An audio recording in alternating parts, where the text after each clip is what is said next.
This is the Bonsai Wire podcast. I'm your host, Andrew Robson, joined by my co-host, Jonas Dupuis.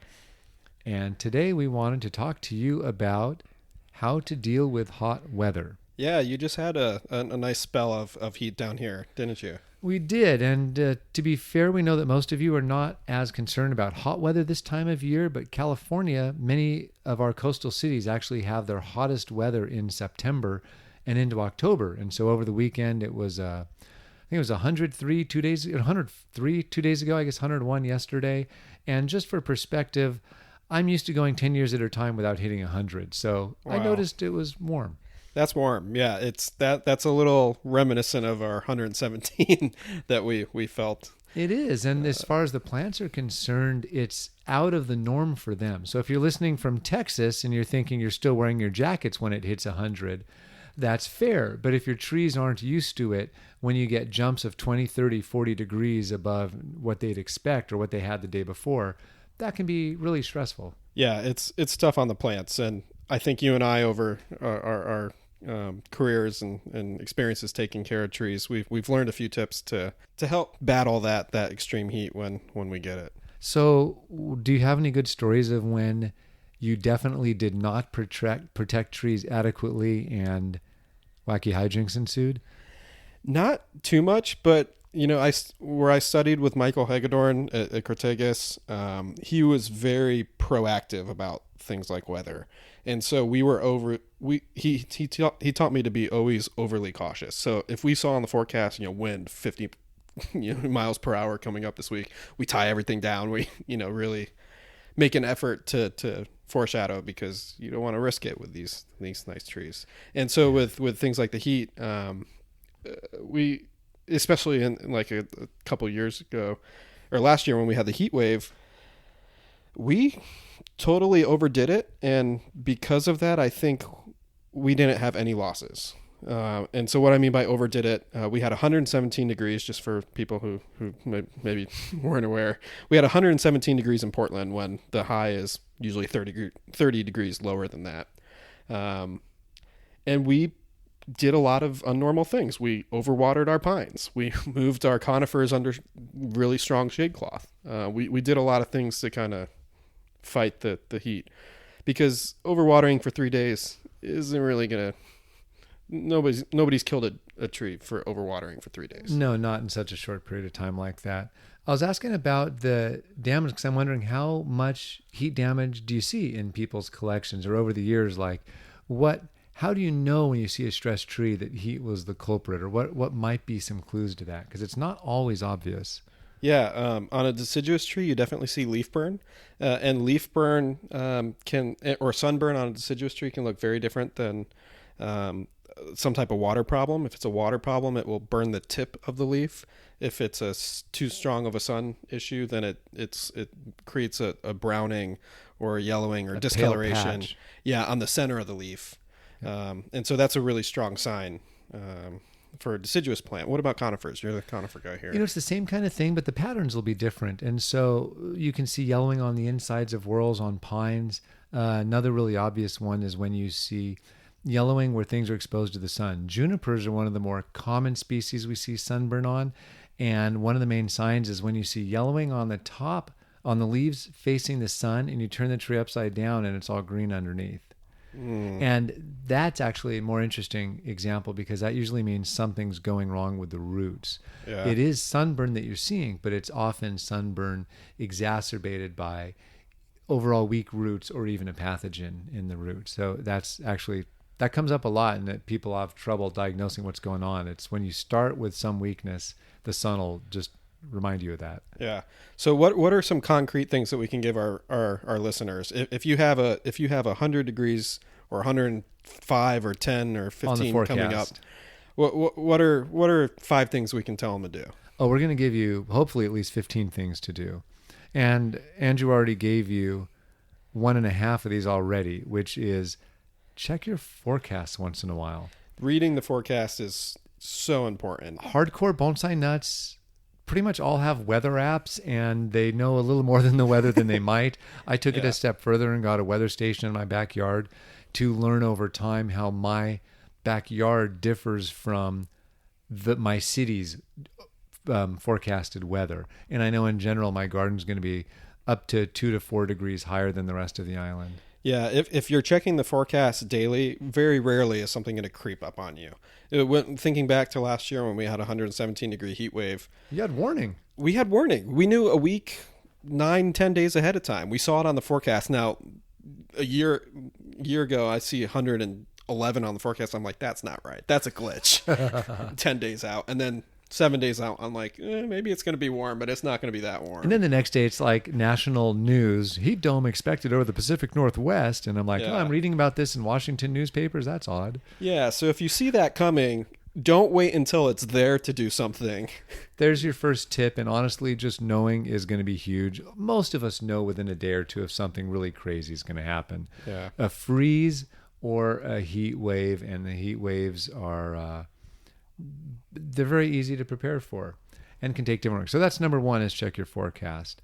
The other thing you said is that you gave us a clue. It wasn't concrete, but you said we tended to overdo it.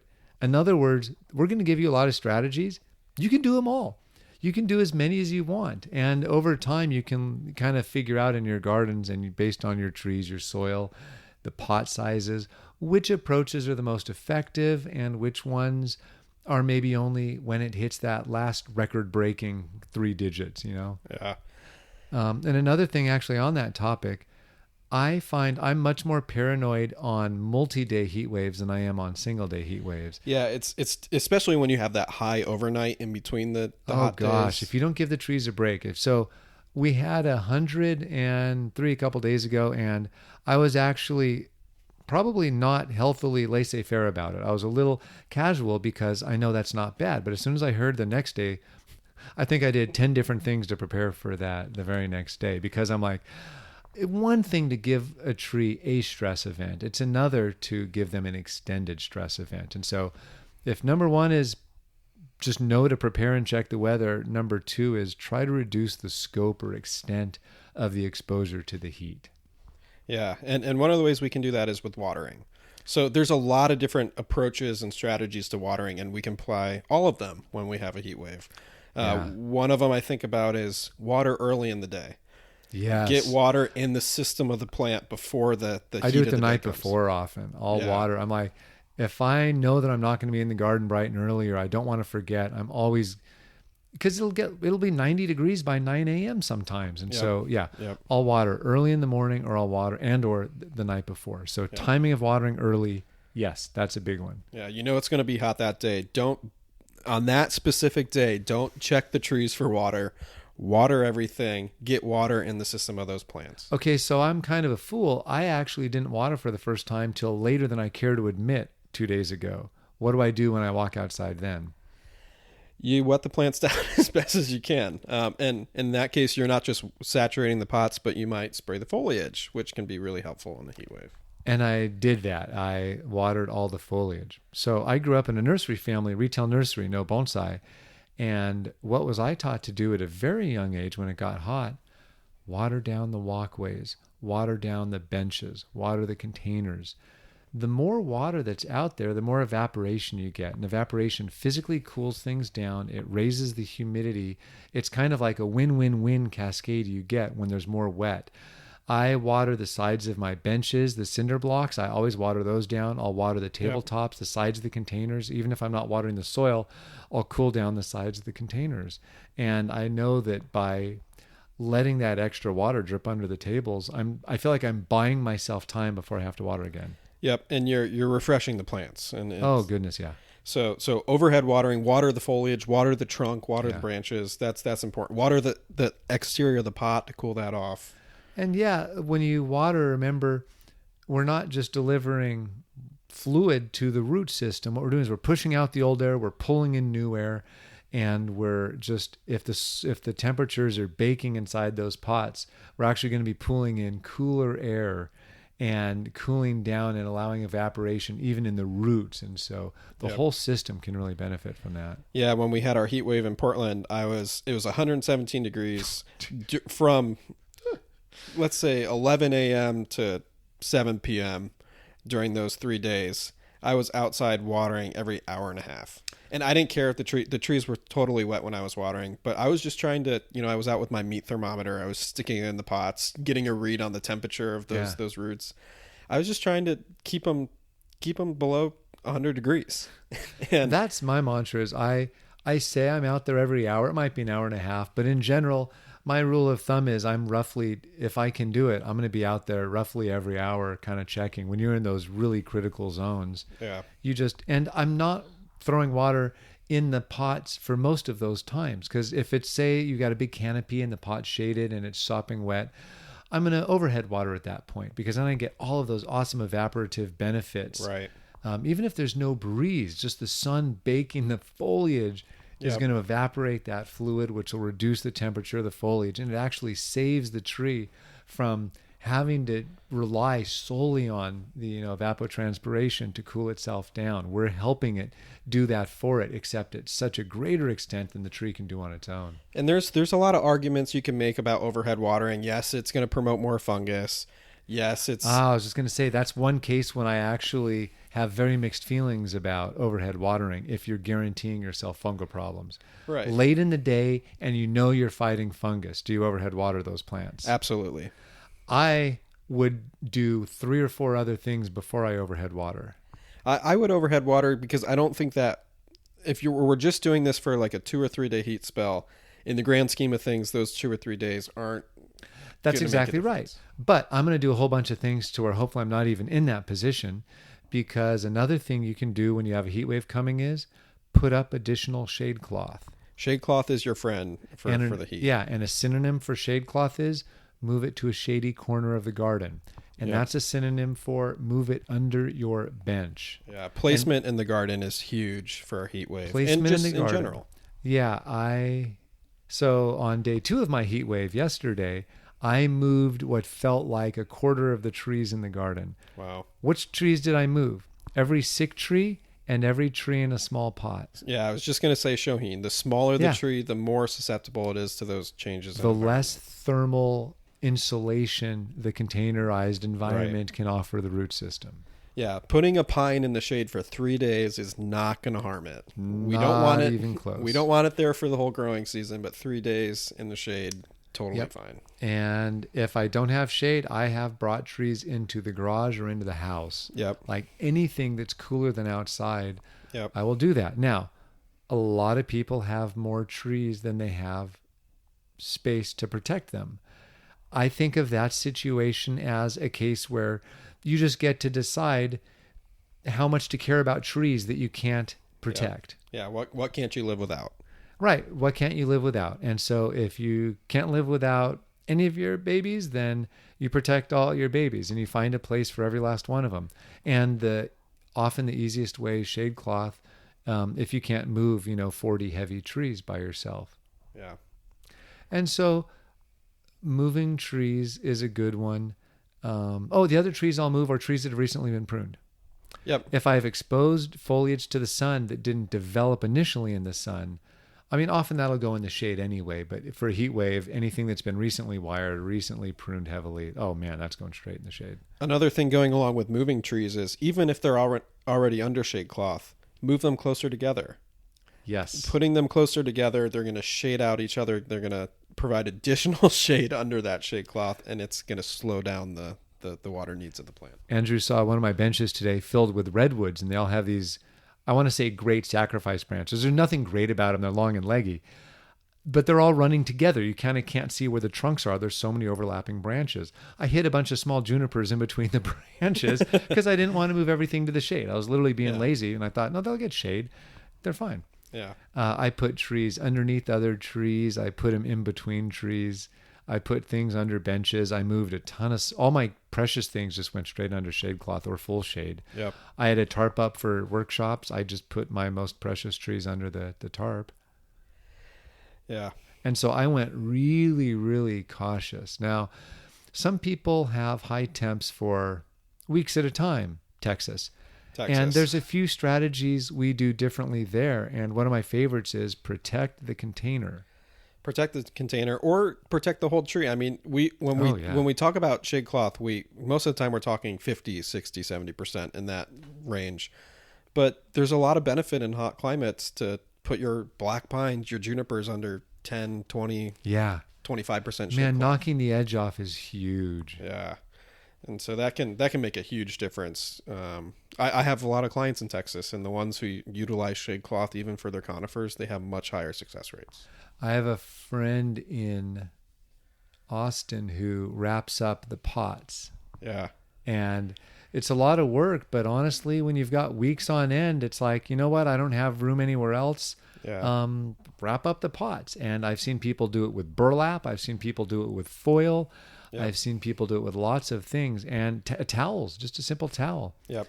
And honestly, there's kind of no reason not to do that. Yeah. Yeah. Oh, for really tiny trees, there's some tricks. Let's say if you're growing in hot weather all the time, little tiny pots, set them on a bed of pumice. Set them in a bed of pumice. Just put the whole pot nestled inside a bigger pot. Yeah. Man, anything to offer that thermal protection. And I know a lot of growers will do that, where when they're growing mame or shohin, they'll just nestle that pot in a bed of pumice or something, and it just gives them so much more flexibility for how long they can go between waterings and how much heat they can survive. Yeah, that's a powerful tool. We talked about that in our shohin episode a few episodes back, and it's not even good for heat waves. It's also just a good general practice for a hot summer. Because it helps you balance your watering frequency in your garden, and it increases the odds that everything looks good when you do get around to water. Yeah, yeah. I just thought of a whole category of trees. I don't even know that I considered moving them or even looking at them, despite the fact that they were tender deciduous species in full sun. And that was the trees that are on the ground. Yeah, the ground provides So a much different thermal environment. protection. Yeah. You do have to be careful. Well, go ahead. You have to be careful about the type of ground, though. If they're on stone, if they're on gravel, like so many bonsai gardens have, Asphalt, that can be bad. And so during the heat wave in Portland, I kept all my trees on the benches because I knew the gravel is going to hold that heat longer. I knew it wouldn't work well for me. what I like about gravel is there's so much air down there, and the water cools that stuff down. And so if the plants are on it before the hot part of the day, they're going to be in the shade. They're not going to heat up the same. Yeah. And so you get less exposure to wind. We didn't even mention wind yet. Wind just makes things 10 times worse. Wind is the worst. So I have a couple of friends who live in fairly hot climates not far from me, and they have a lot of exposure on their patios. And several of them have put up wind screens to keep the wind off. So they have shade cloth on the sides, but not necessarily above, because it might be a species that can handle the solar radiation, but not the wind. Because when you're above 95 and you've got anything over 10 miles an hour, your trees are going to be drinking like crazy. Yeah, it's brutal. Yeah. It's brutal. Now, what do you do when your trees stop drinking? Do you do anything differently or not? If it's an abnormal heat wave, if we're 117 degrees, 30 degrees above our normal temperature, I'm going to water them regardless. If it's over 100 degrees in my climate, then I'm watering even when they're wet. Now, if you live in Texas and you had this year where you were almost 90 days above 100 degrees, That's right. That's a different story. Yeah. Those trees are a little bit more acclimated to that. But my Portland sensitive trees were... No one's ever used Portland insensitive in the same sentence. But my sensitive Portland trees were Exactly. a little bit more susceptible. So if I saw the pot was wet, I watered anyway because I was interested in those benefits that we talked about earlier about the water cooling down the plant. And I did the same thing. I'm notorious for letting trees go very long periods of time between waterings, but on that... You just don't mess around on hot days. No, and it may or may not be possible, but I don't know of any evidence of people who kill trees for overwatering it 2 days in a row. I just have never heard a story of that. I've never seen it. Not a thing. I've never heard it written up. I just can't begin to worry about that because I guess I never heard farmers say, oh my God, it's raining. My trees are all going to die. I'd rather we had more drought. Yeah. I've heard them worry about ruining harvests. I've heard them getting fungal problems. I've heard of all that. The splash, like lots of problems can happen, but I've never heard them say that they'll begrudge the water from rain. Right. So you on a abnormally hot day, I don't think you can water enough. Don't Yeah. put your sprinkler on the tree, but if you're out there every hour and a half, that's appropriate. Another thing people have done, and gosh, I really wish I knew. I understand the theory, but I don't know if it actually makes a difference. More and more people are putting trees on blocks in summer to prevent too much water from being in the pot. Oh, interesting. So you're kind of forcing the air in there, which is a much faster thermal regulator than anything solid. And I don't see any reason why not to do that. I don't know if it's going to make measurable differences, but again, there's no reason not to give that a shot. Yeah, I've only seen that recently, but it's for more me and you popular. who have 200 trees in their backyard, that could be Yeah. a lot of labor, but Again, it's your might have precious something to it. trees, your Yeah. sick trees, or things that are too big to move. When Right. things are too big to move, that's when I start thinking about, how do I shade the pot? I've used boards, pieces of wood. People use plywood. They use cardboard. Yep. Literally, just lean a plank against the sunny side of a pot. Gosh, I was talking to, Matt Walker, Bonsai, about this, and it was funny. A year or two ago, he was holding thermometers on different sides of the pots and realizing how, like, you can get 120, 130 degree heat on the pot. It's crazy. Those things are little ovens. Yeah. And when you start asking yourself questions like, how do fine root hairs do in these environments? Yeah. You start thinking of some really creative ways to protect the containers. Another way is to have a top dressing on the container. Yeah. If you have straight soil, that's way more vulnerable than a full covering of moss or something like that. So speaking of, I have a lot of trees with moss on them, and at least two of my trees covered in green moss, all the moss died yesterday. Really? Yeah. A wisteria, all the moss died, it's brown, and my red pine forest, all that moss I'd been growing all year long, gone. It's all brown today. Well, better the moss than the fine feeder roots that would be at the top of that soil. That's interesting. Exactly. I know. I've seen that before. I'd forgotten it, but I noticed it more this week than I had in the past. I don't notice that with our Portland heat waves. Maybe our moss is... So there's not a million. There's many kinds of moss, yeah. and some are much more shady than sunny. And I will often take mixes of moss if I'm seeding a collection, or sometimes I let it seed itself. And what I found is that often under denser areas of the foliage, it'll just start growing on its own. Most of the time I just use that, what is it? The shredded sphagnum moss? Yeah, the shredded sphagnum. I was thinking of the Japanese for that. And the moss just appears. If I'm keeping the surface moist enough, the moss is just going to grow. Mm-hmm. And I think that's the spores in the air are often going to be the shadier loving things. And right. Apparently, and we've had a very mild summer. I have not had a heat wave since the last time Andrew was here. His luck's been impeccable on that score. Yeah. But it's, it hasn't really been toasty since May probably. And I'm going to bet those shade loving mosses just got a little too cozy. Yeah. Because, we went from highs of 70 for 2 or 3 months, where literally a high 71, 72, not many days outside of that, to straight up 100. That's a shock to a plant, I would think. Yeah, it was a shock to us. Yeah.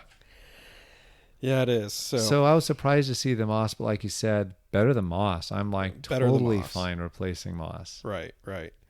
So, yeah, to sum this up, keep an eye on the weather, know what's coming.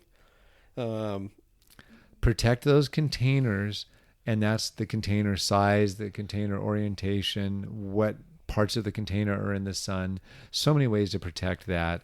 And, more important, we left out a couple more heat related things, but yeah, and then water is your number one Be friend. generous with water. Be generous. Water early, water often. Good watering rules kind of go out the window when we have these extreme heat events. Don't feel stressed about fertilizing on the hottest day of the year. Just don't.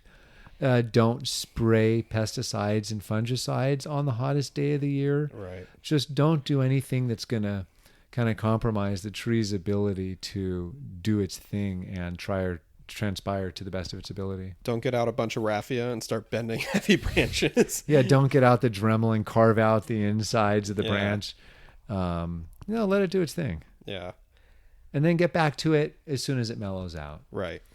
And if you have shade cloth, maybe you take it off. I know Eric has this great system where he'll temporarily just cover his garden in shade cloth, like for a day or two, and then it just comes right off. I would love a removable system, but in general, I leave it. Let's see it. Wow, it's September already. I usually leave mine towards the end of September into October and then take it off. So I'm getting close. Yeah, mine usually comes off around 1st of October, Yeah. around that time frame. So shade cloth is your friend. That's a real powerful tool that I think professionals utilize a lot, but I don't see that a lot in the enthusiasts. It's true. And so we should just make a plan now to come back with some cold weather tips since we're heading into that time of year, but heat's been very much on our mind. Andrew and I actually, whenever one of the two of us is having a heat wave, we'll often check in and, okay, so what are you doing other than watering today? Or, what else are you doing? It's like, you kind of just keep the trees cool, keep yourself cool, and power through it. That sounds perfect. Couldn't have said it better. Thanks for the chat. Yeah, cheers.